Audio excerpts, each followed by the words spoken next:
Ahojte, volám sa Tomáš a dneska by som vám chcel niečo povedať o mojom názore na systémy RAG. Systémy RAG sú v podstate nejaké také modely, ktoré nám umožňujú sa rozprávať s nejakým veľkým jazykovým modelom o informáciách alebo dokumentoch, ktoré mu predtým ešte poskytneme. Čiže napríklad oproti klasickým jazykovým modelom sú tieto systémy v tom lepšie, že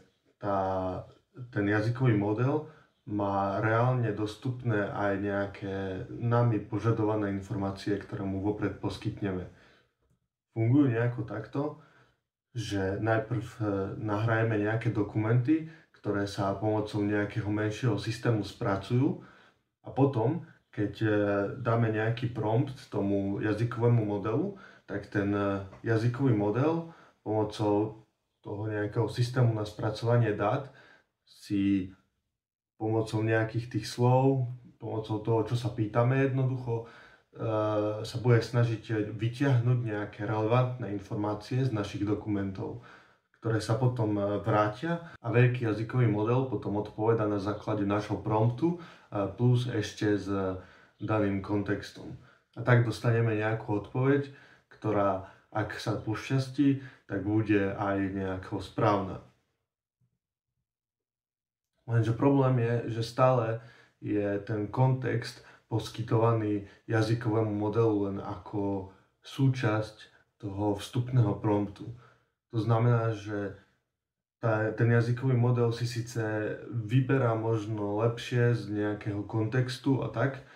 lenže aj keď poskytneme správny kontext, aj vtedy stále tým, že je to len prompt pre jazykový model, tak platí všetko to, čo pri jazykových modeloch, teda jednoducho ich halucinácie a to, že v pohode môžu poskytovať nepravdivé informácie. Takže preto si myslím, že áno, je to sranda použiť na jeden dokument nejaký menší, kde to chceme otestovať, ale ako náhle už máme viacej dokumentov, teda to sú aj prípady, kedy by sme reálne takýto nástroj využili, tak už je veľká šanca, že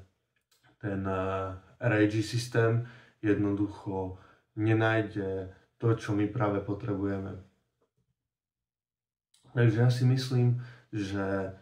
nejaké lepšie alternatívy, alebo ako by ten systém mal vyzerať, aby som mu nejak viacej dôveroval, by boli buď také, že skôr by sa upustilo od tej časti, kde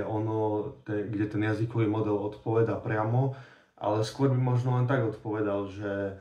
či pochopil, na čo sa pýtame a potom by sa snažil nám relevantné informácie nejako zvýrazniť v dokumentoch.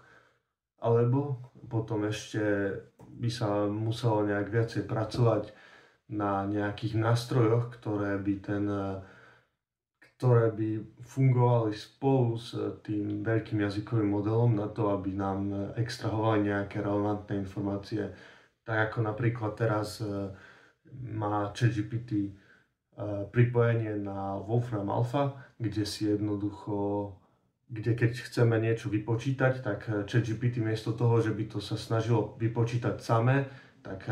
zadá tieto inštrukcie do reálnej ako keby kalkulačky a takto nehrozí, že pokiaľ aspoň je ten vstup správny, no tak potom aj výsledok by mal byť správny. Takže niečo na taký štýl by podľa mňa bola cesta vpredu pre tieto systémy, keďže v súčasnosti sú dosť nedôveryhodné podľa mňa.